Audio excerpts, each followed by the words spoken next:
It's great to have you here on the Clark Howard Show. Our mission is to serve you with advice and information that empowers you so you make better financial decisions in your life. And in today's show, one big financial decision that many of us make is whether or not we're going to pursue a college degree. Question is, how important is it now that so many employers no longer require someone with a college degree? And I want to tell you, there are certain retailers that have signaled loud and clear that this year they're cutting the price on item after item after item they sell. And I thought you'd like to know that the price curve that's been so against us, at least for a number of retailers, is starting to bend our way. So my son is 18 and he's a pilot, private pilot, who got the private pilot's license and has his hours because he wants to fly commercial. And it used to be that it was pretty universal that you had to have a college degree in order to be a pilot. And now airlines no longer require that.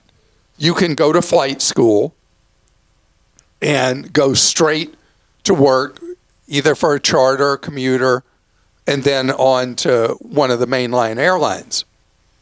And so we talked about that. Did he want to do that, or did he want to go traditional college that has a flight school as one of its degree programs?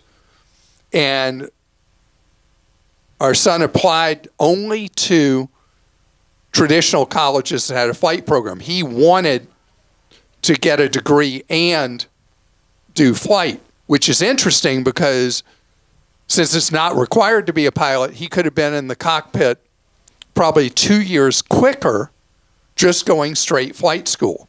And he made that choice, and we gave him that option. And this is the thing with more and more courses of study, that a degree is not necessary as it was before. And a lot of employers are like, well, why did we require that? So the question is, when do you do it? When do you not do it? And the reality seems to be playing out not to the employee's advantage often when you're working somewhere without a degree. Because even though more and more employers don't require the degree for you to have a job with them, it seems that when it comes to promotions, it can start to be a problem. And some of this is data, some of it is more anecdotal that that's the case.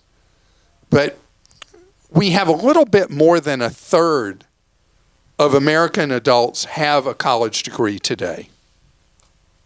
And so this is something that is a disadvantage to the nearly 2/3 who don't, if employers are in fact making promotion decisions, even when they'll hire you without the degree now for a lot of jobs, if it still affects how you can move up in a company over time, it still is a factor. But I want to tell you, there's a new tool that I've been enjoying learning how to use called the Occupational Mobility Explorer. That's a mouthful, right? It was developed by the Federal Reserve Bank in Philadelphia. And what it does is it allows you, if you're in the almost 2/3 of workers who don't have a college degree, it allows you to see, based on the skills you have, the experience you have, what jobs are out there that your skills can be used for. And the first part of it is see which occupations require similar skills to what you've already got, but that you'll earn at least 10% more in that job than you would in the job you're in. And the second tool they offer is you're able to see what are the 25 most in demand skills for any occupations in a metro. And it goes through different ways of, like, when I talk to somebody who feels dead-ended in what they're doing and they don't know what to do next, to have the ability to have analytical tools that say, hey, did you ever think about this? Did you ever think about that? What about this other possibility? Because what skills you have, work in that. And in today's show notes, we'll have a direct link for you to being able to use the Occupational Mobility Explorer to see where you can take what you have that makes you feel dead-ended and launch in a new direction that might work for you. So college, I know a lot of people question the value of college. The stats are still clear that a college graduate earns far more and has fewer periods of unemployment over a working lifetime than someone without a college degree. For whatever that's worth, the data doesn't lie. It's clear as could be on that note. Okay, we'll go to questions. John in Georgia wrote in. He says, my car requires $5,000 worth of repairs, but is worth about $4,000. I've been planning on this for a while, that is saving for a replacement. So that's great news. My question is, do I trade it in, scrap it, donate it? Is there an option that gives me a tax advantage? Basically, I want to know if I can monetize on any of the options with my old car. So if you give the car to a charity, the tax deduction is not really valuable. You're doing that because you want to. What a charity does with a car that needs such a large amount of repairs is they have the charities that take car donations, they scrap it, and they get a couple $100 from whatever scrapper they use or junkyard or whatever that takes the vehicle, and you get a deduction based on, because there were abuses in this area, your deduction is based on what it was actually worth in a real contribution to the charity. The easier way to do it is that you scrap it yourself at whatever you can get, or you first see what you can receive for it as a trade-in. Based on what value you can receive, you can decide trade it in or scrap it. And then if you want to give money to charity, give money to charity. But if you're looking at the most efficient thing to do, you start with the trade-in and then really you scrap it. And that will be the best way to get the most money, is by comparison shopping one to another. You'll know where the most money is going to be. Again, scrapping is usually just going to get you a couple $100. Anything north of that as a trade-in makes that your smartest option. And I recently had to do this same situation. The car needed repairs that were more valuable than the car. And I actually sold it to CarMax, and I told them what all the issues were, and they still gave me money for it. So really? Yeah, I was surprised. I didn't know you sold a car recently. I did, yep. We had to do it. We couldn't afford the repairs compared to what it was worth. So wow, I got to hear more about that later. Yes. Pete in Massachusetts says, in the past show you mentioned that you no longer watch TV after football season. What do you do instead? Are you reading, researching for the show, traveling? Just curious. So, you know what dovetails so perfectly with post-football? The weather is so much better. There's so much more daylight. I'm out and about so much more. I mean, I just thrive on daylight. And so from now till football starts again, the time that I would be sitting there transfixed watching the NFL on, let's see, Monday, Thursday, Sunday, the hours just taken up with football, and then college, other days of the week, almost every other day of the week. Suddenly, I'm out walking a 3 great hours time. a day. Yeah. Yeah, I think about like last night. we went with our son and ate outdoors. And how wonderful it is to be outdoors again, sitting out on a patio, eating, and then walking everywhere I can. It's just great. So what happens is I become much less sedentary and even more out and about once football season is over. Even though when you're watching football, you're not exactly sedentary. You're jumping up and down like a maniac in front of the TV. I've made all three of my kids when they were younger burst into tears from how engaged I get in a football game. Mark in Georgia says, this may not sound like a financial question at first, but you'll see. As a longtime listener, I remember when Clark's opening theme song was from a big pop hit from the 1980s. I'm not sure if I'm allowed to name it. Did Clark have Fine Young Cannibals was the name She of Drives Me Crazy. Okay. By the Fine Young Cannibals. Did Clark have to pay big bucks to use that song, or was he able to sample it for free? And although it was a catchy tune, I could never understand what it had to do with the show's topic, or was something personal where Clark found himself, let's just say, frustrated with a member of the opposite sex. I don't even know what that song's words are. She Drives Me Crazy. Yeah. Oh, really? I never even thought about it. Okay.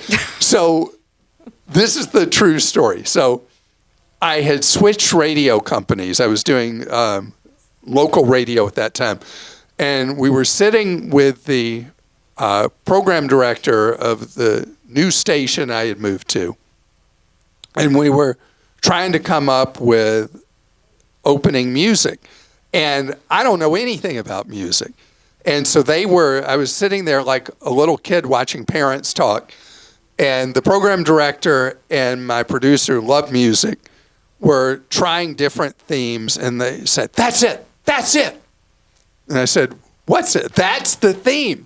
And so for 20, 30 years, I guess, I guess it was 30 years, we used that open from that Fine Young Cannibals thing, which I didn't even know that's who it was, but people would tell me. And the radio station had the rights to all this music. So so the radio station, and then when I went into syndication, you're allowed to use so many seconds free. When we switched to podcast, was that 4 years ago? The rights worked differently, and we weren't able to use the music that I had used for 3 decades. And so do we play any music? Yeah, we do. But it's okay. So the real answer is, as my son likes to say to me, I don't know if Grant uses this term, it's not that deep. Does he ever say that? I'll ask my son a question. He's like, it's not that deep, Mom. Yeah, so you didn't really think about it. I had nothing to do with it. I don't know anything about music. And it was just what was picked as like a catchy kind of tune, I guess. Yes. And it stuck, and it became like a signature with my radio show, first local and then syndicated, that, Clark's coming on. And so that's how it was picked. All right. Was that more explanation than we needed to give? No. Okay. Coming up ahead, price cuts, price wars. It's something that is music to my ears, and I hope to yours too.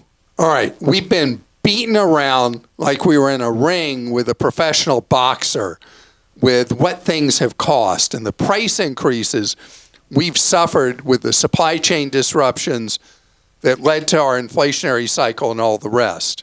So it's hard to accept and to process that there could possibly be any good news after the ugly inflationary news we've suffered. But I want to tell you, 2 very big influential players are really putting pressure in the retail environment to get prices down. First of all, Costco just reported to the financial community that in their most recent quarter, the net increase in prices across all the merchandise they sell in Costco was zero. Absolute flat line, no increase. Some items increased in prices, but they are cutting prices on everything they can because that's because Costco is in a straitjacket. Their thing is they mark up things that are brand names no more than 14%, Kirkland Signature 15%. So as they're able to get the prices down for items at what it's costing them, it immediately translates into price cuts for you.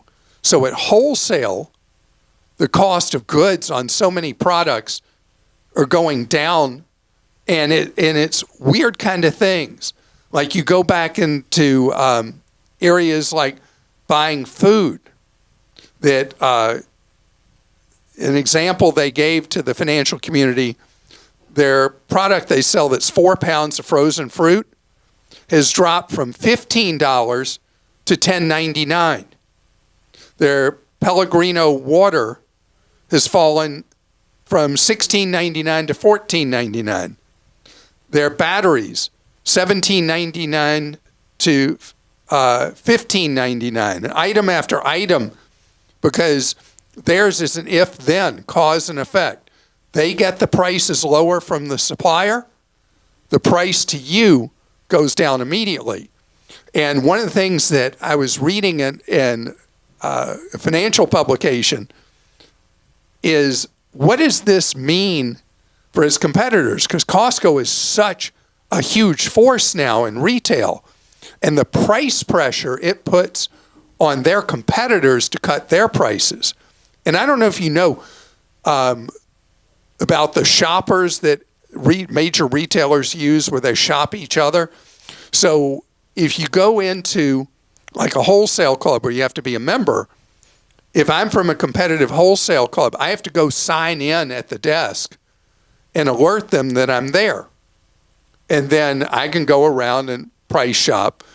And so Sam's is responding to the price cuts on various items at Costco, and they're lowering their prices. Sam's does not use a price collar, a percent markup collar like Costco does. They respond to local market pressures. If they're in a market where there's no Costco, they're not going to cut the prices to what Costco is doing. They're in a market where they compete with Costco, they're going to cut the prices. This is just good news when we've had so much bad news on the retail front. IKEA, which is Swedish for particle board, I think. IKEA is rolling out a wave of price cuts on items that they sell in the United States. They've already cut the prices on hundreds of pieces of furniture, and they're doing it to many more. And they even have added a section on the IKEA website where it's the items that are new lower price. And I don't know if you've noticed, Costco now has that on Costco.com, where they have a logo you can click on that shows you the items on the .com that now have new lower prices. So I think the big price-oriented retailers are hyper aware how weary people are from cost increases, price increases, and this is a very clear marketing initiative from two of the biggest, obviously IKEA, the biggest in furniture, and Costco, the world's third largest retailer, I think. And they are so powerful and influential. And hopefully, even if you don't shop at either of them, it will be helpful to your wallet. All right, we'll go to questions. Derek in Texas says, I have a question about credit cards and the extra benefits they offer, specifically cell phone protection. I recently applied for and received the U.S. Bank Cash and Card, which doesn't offer cell phone protection. I was paying with my Amex Platinum, but I don't think that card is suited for me, and I'm going all cash back for the time being. What, you don't think a $700 annual fee card was suited? Wow. Is it worth it to sacrifice extra cash back and use the Wells Fargo autograph to have the cell phone protection? I've never broken a phone, and we aren't the type to buy new phones when they come out. Is it just the hype and marketing I'm falling for here? Thank you again for everything you do. You are truly a blessing to the world. Well, that is very kind of you, and we do have a list on Clark.com of credit cards that offer the cell phone protection stuff, and they tend to offer coverage for theft of your phone or damage to your phone, depending on the card offer. So you said something that I think is so often true, is that you've never needed the cell phone protection. So if you know yourself that you're really careful, you got a nice protective case on your phone, I would continue to earn the cash back that you can earn with the U.S. bank card instead of using a card that doesn't offer you cash back that comes with the cell phone protection. If you know that you like carrying your phone around just as it is, no case on it, you tend to be klutzy like I am, then it might be worth it for you to give up the current rewards to have the protection that comes with the cell phone protection plan. Or you could look at the list, find one that's a twofer that gives you nice rewards in cash back and provides the cell phone protection. Jay in Georgia says, by mistake, I sent a copy of my driver's license via email to my tax accountant, which was not requested. Should I worry? You know, of the things I'd worry about in life, I wouldn't worry about that. I mean, the accountant's known to you. People who work at an accounting firm deal with people's sensitive information all the time. Gosh, they could do so much more harm than just whatever would be the benefit of having a copy of your driver's license. I would rest easy, sleep well, and don't worry about that. Shelley in Missouri says, apparently I'm fussier about hotels than you and less price sensitive. I've noticed over the years that a newly built mid or low priced hotel is the best option in many areas. All new hotels seem to be great. After years of wear and tear, not so great. Is there an easy way to figure out what hotel is the newest in an area? The last time I made a reservation, I resorted to calling each hotel individually. Wow. Surely there's an easier way. Well, first of all, don't call me Shirley. But as far as the easiest way to do this, the world's largest hotel chain, Marriott, actually has a function on their website where you can do this. And you can see in an area the hotels, the new hotels they have in that area. And Marriott owns 35 different hotel chains or whatever it is. So there's no universal list that I've been able to find because, see, I find the same thing you did. You have found that hotels that are built within the last 18 months tend to be like a shiny new automobile. They're in great shape. They're really wonderful. And they're great. They're great to stay at almost always, just because they are so brand new. And it may be that some of the other big chains have a function like Marriott has on its site, but at least that's a great start, being able to see the new hotels in an area you're interested in going to on the Marriott website. And also, I want to point out again on the hotel thing, because we're moving in the time of year that a lot of people who stay infrequently in hotels stay in them on typically a summer vacation. The name on a building means nothing with a hotel anymore. And that's because the relationship between the hotel companies and the individual properties is completely different than it used to be. And they're not enforcing standards like they used to. So it can be a name on the building that you thought meant it would be a good hotel, and you get there, and the place is a complete and total dump. The only chain in America, it's a small chain, the only chain in America that I believe consistently has great standards for their hotels, it's a mid-price chain called Drury, D-R-U-R-Y. Other than them, because they own and operate everything they have, you've got this franchise company relationship where the quality no longer is enforced, and that's why checking up on an individual property is so important when you're staying at a hotel. Hope you have an absolutely great rest of your day, that you spend it learning ways to save more and spend less, and don't let anyone rip you off. And tomorrow, it's time for Clark Stinks.